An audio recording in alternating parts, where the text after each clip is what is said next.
माधव, दुर्योधन कहीं नहीं मिला। अब हम क्या करें? रक्त और पाप अपने चिन्ह छोड़ ही जाते हैं पार्थ। और यदि रक्त एक पापी का हो तो वो कभी नहीं छिपते।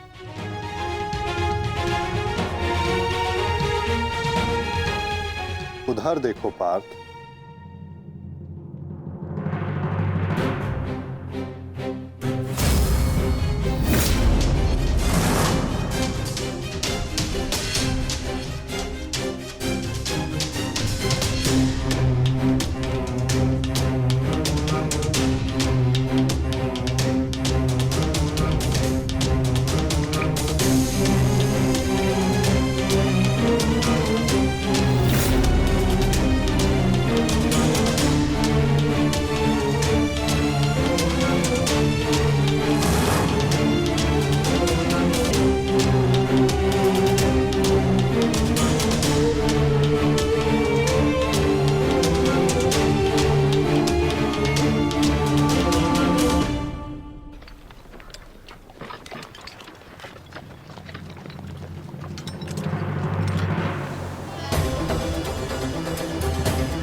तो दुर्योधन इस सरोवर में छिपा है।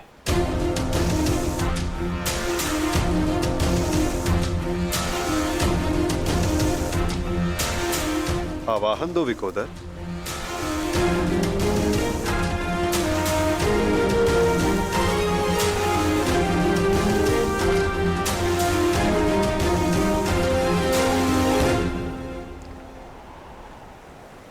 दुर्योधन, मैं जानता हूं तुम यहीं छिपे हो।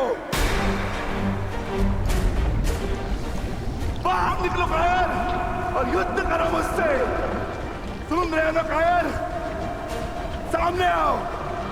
क्या इस प्रकार मेरा सामना करोगे? बाहर निकलो और बंद करो मुझसे।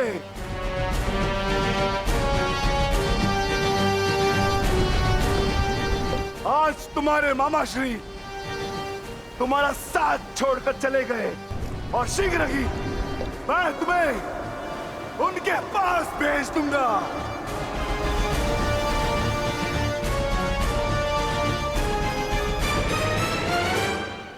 अरे वज्र का शरीर लेकर भी भयभीत हो दुर्योधन।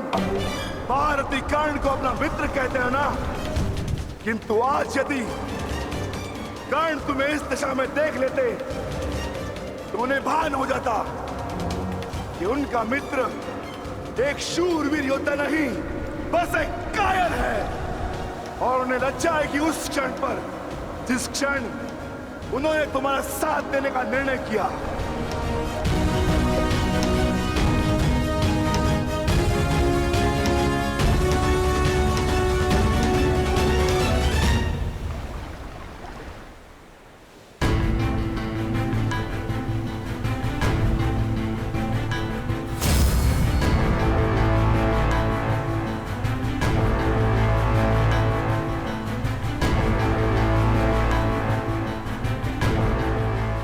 विकोदर,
तो अपने मामा से भी बड़े कायर निकले दुर्योधन। विश्वास नहीं होता कि तुम वही दुर्योधन हो जिसे ज्येष्ठ कर्ण हस्तिनापुर का महाराज बनाना चाहते थे। मेरा चयन बिल्कुल ठीक था। दुर्योधन तुमसे बेहतर राजा होगा।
आओ दुर्योधन आओ,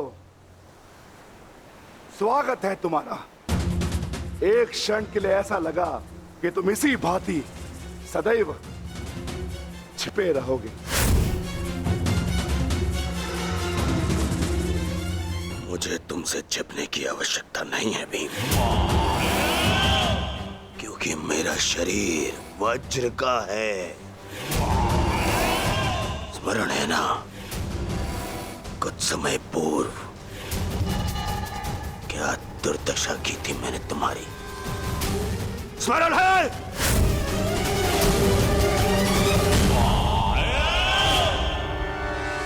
दुर्योधन सत्य कह रहे हैं विकोदर। दुर्योधन छिप नहीं रहे थे, वो तो जल साधना में लीन थे। ये तैयारी तो युद्ध से पहले की थी दुर्योधन, है ना?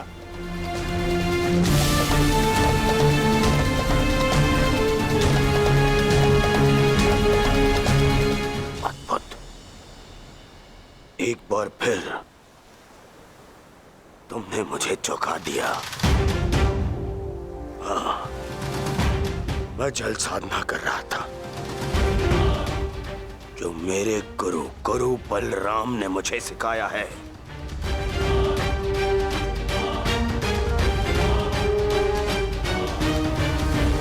आशा करता हूं कि मुझे विलंब ना हुआ हो। जो चाहे साधना कर लो दुर्योधन, परंतु आज तुम्हें मुझसे कोई नहीं बचा सकता। बड़े निश्चित हो मेरी मृत्यु को लेकर।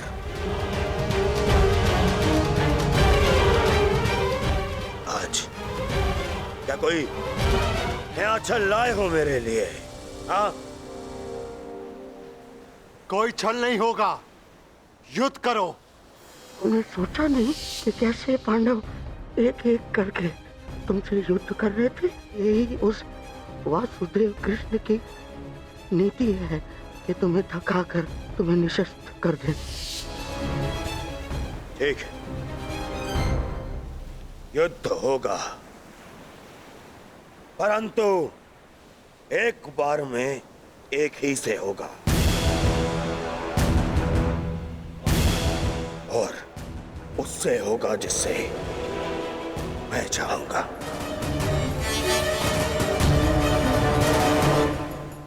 स्वीकार है।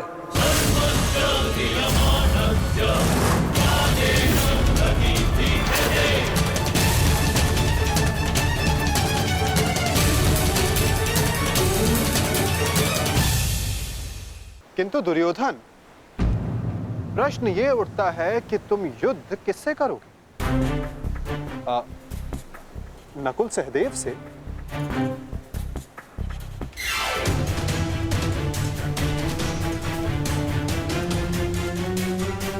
हाँ, उचित है। नकुल तुमसे दुर्बल है, तो उसको परास्त करना तुम्हारे लिए सरल होगा।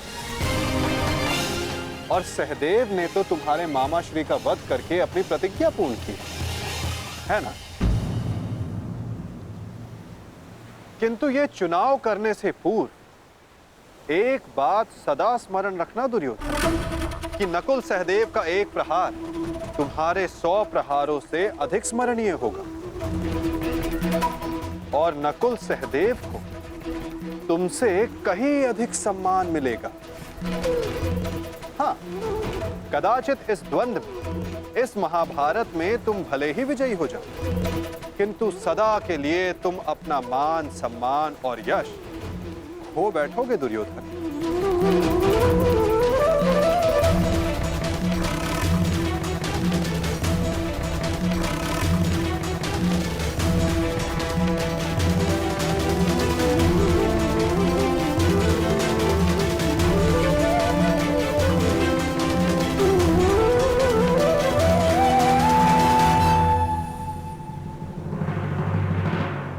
या तुम अर्जुन का चुनाव करोगे,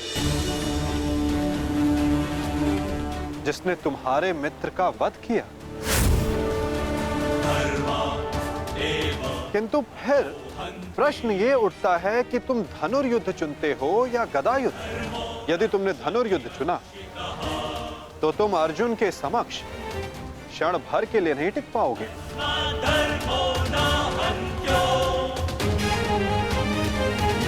और यदि तुमने गदा युद्ध चुना तो समस्त संसार तुम्हें इस अन्यायपूर्ण चुनाव के लिए सदा धिक्कारता रहेगा।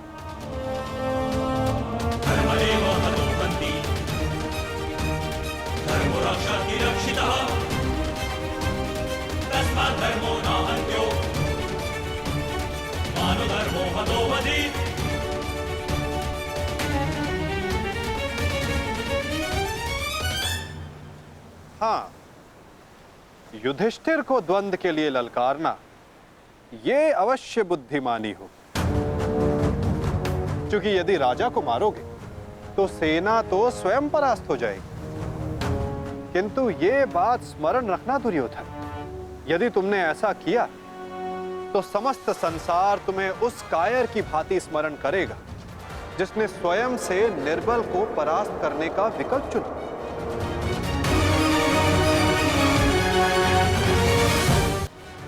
अब चुनाव तुम्हारा है दुर्योधन।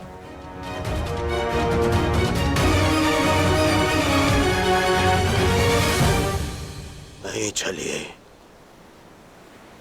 ये फिर तुम्हारा कोई छल है। मेरा चुनाव केवल वो होगा जिसकी मृत्यु मेरे 99 भाइयों के लिए श्रद्धांजलि होगी। परिणाम चाहे जो भी हो, दुर्योधन केवल एक महान योद्धा के रूप में जाना और पहचाना जाएगा।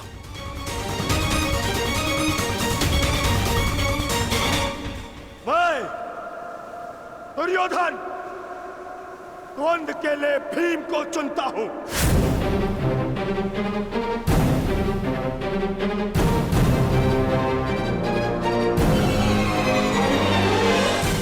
और इसे मारने के पश्चात मैं एक एक करके बाकी चारों भाइयों को मारूंगा। ये मेरा वचन है।